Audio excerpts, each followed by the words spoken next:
Untuk terbitnya matahari di sebelah barat, tahukah kamu kapan akan terjadi? Dia akan terjadi ketika di mana seluruh pintu taubat sudah ditutup oleh Allah Subhanahu wa taala. Orang yang mau taubat sudah terlambat. Orang yang menyatakan ingin syahadat mau masuk Islam sudah telat. Allah Subhanahu wa taala sudah tidak lagi mendengarkan taubat mereka. Malam kali itu sangat lama, terasa sangat panjang. Kemana perginya matahari?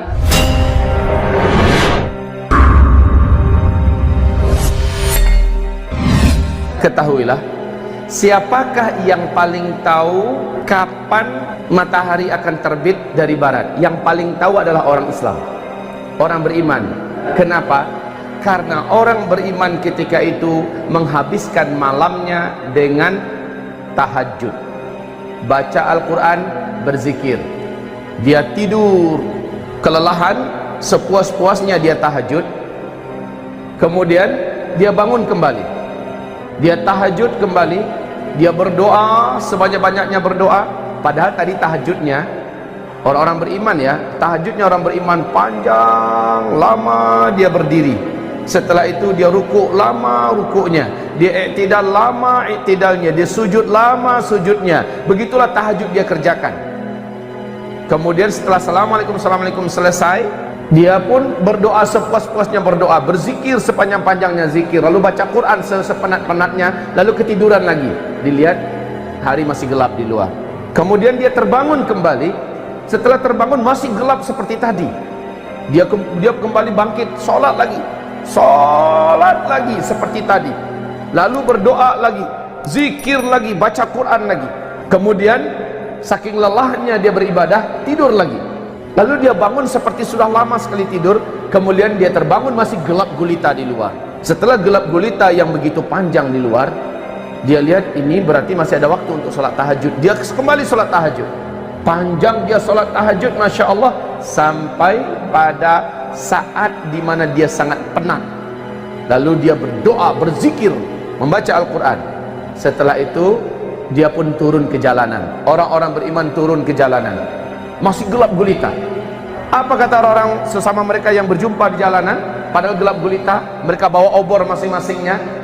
Inilah dia tanda-tanda yang pernah kita pelajari. Berarti besok pasti matahari terbit. Orang-orang awam yang udah capek tidur, orang-orang yang memang anti sholat, yang nggak mau ibadah, tapi dia orang Islam, ya, udah banyak tanda-tanda kiamat, tetap aja nggak percaya. Akhirnya kaum muslimin berkumandanglah azan. Siapa yang menyuruh azan? Sang imam. Sang pemimpin menyuruh kumandangkan azan, azan subuh. Allahu Akbar, Allahu Akbar, Allahu Akbar, Allahu Akbar, seterusnya. Ya, kemudian orang berkumpul di masjid, salat subuh berjamaah, imamnya baca panjang. Selesai zikir pagi, rencananya sampai terbit matahari. Ternyata masih gelap gulita setelah itu semua. Sang imam berkata, mungkin tadi terlalu cepat kita mulai azan. Coba lihat, kemana jam tangan perginya? Jam tangan kemana? Obor untuk melihat jam kan ada, kemana jam tangan? Jangan lupa, ini teknologi, semua yang bersifat teknologi sudah selesai. Orang berpatokan hanya kepada matahari. Kemudian kata imam, terlalu cepat kita tadi kumandangkan azan. Kayaknya tadi kita tuh sholat sebelum waktunya. Kemudian dikumandangkan lagi azan subuh. Kaum muslimin sholat lagi, zikir lagi sepuas-puasnya. Selesai semua zikir-zikir, doa-doa Nabi dibaca, masih saja gelap. Kata imam, kayaknya itu yang tadi itu juga terlalu cepat.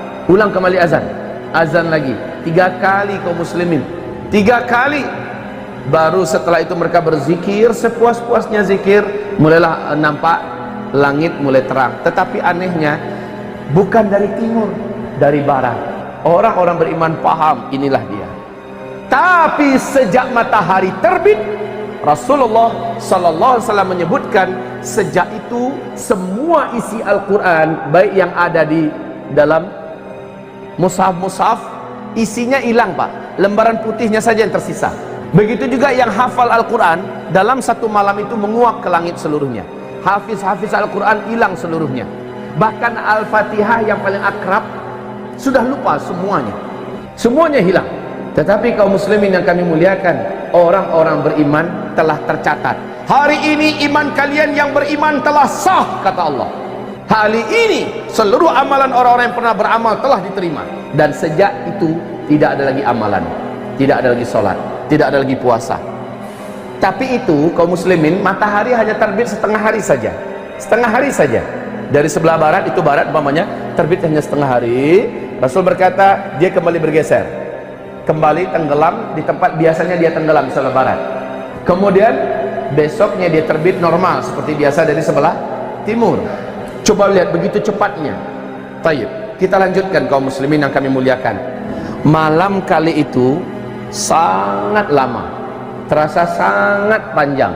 Kemana perginya matahari? Nah, ini ada hadis yang panjang dari Imam Muslim. Mari kita simak. Dengan hadis inilah, dengan penuh hormat saya harus membantah pernyataan Syekh Imran Hussein, di mana beliau mengklaim maksud matahari terbit dari sebelah barat di akhir zaman adalah Islam nanti akan bangkit dari Amerika dan dari Eropa.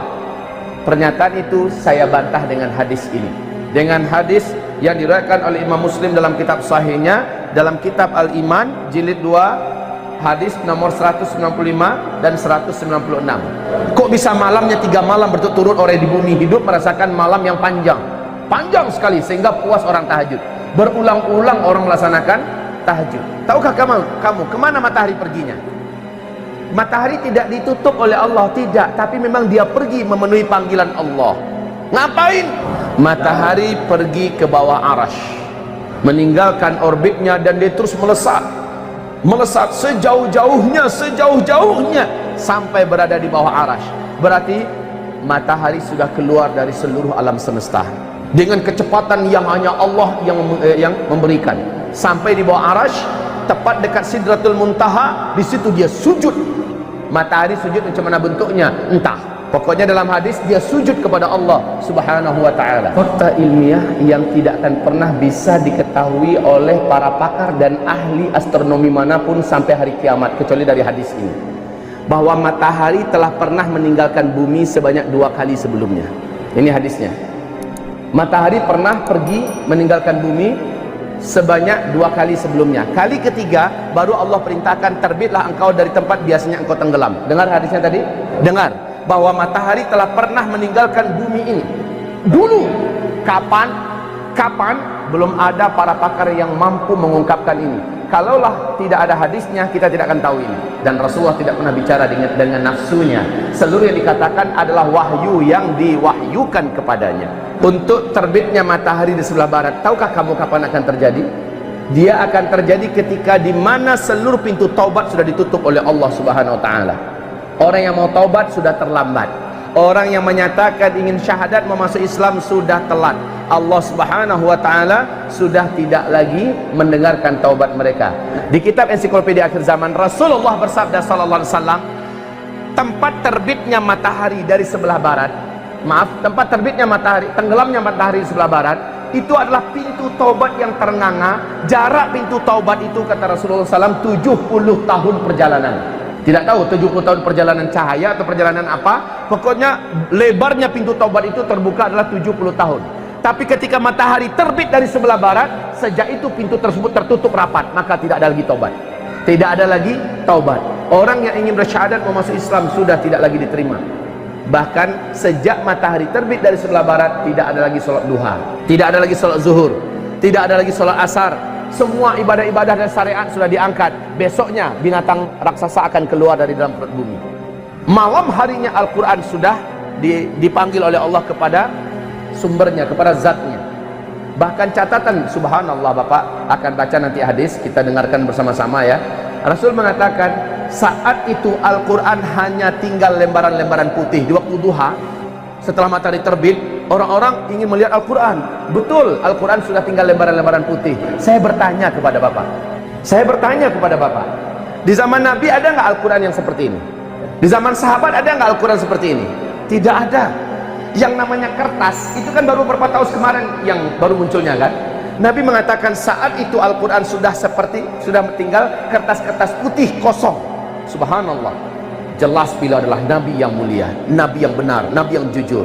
Belum mengungkapkan ada kertas nanti di akhir zaman. Toh Al-Quran ketika dia diangkat sudah tinggal hanya lembaran-lembaran putih yang kosong. Subhanallah. Allah pada hari di mana matahari terbit dari sebelah barat mengumumkan bahwa hari ini iman orang yang telah beriman sebelumnya sudah sah. Hari ini orang yang pernah beramal dengan amal-amal sebelumnya telah diterima, dan dari hari ini tidak ada lagi amalan, tidak ada lagi iman. Subhanallah.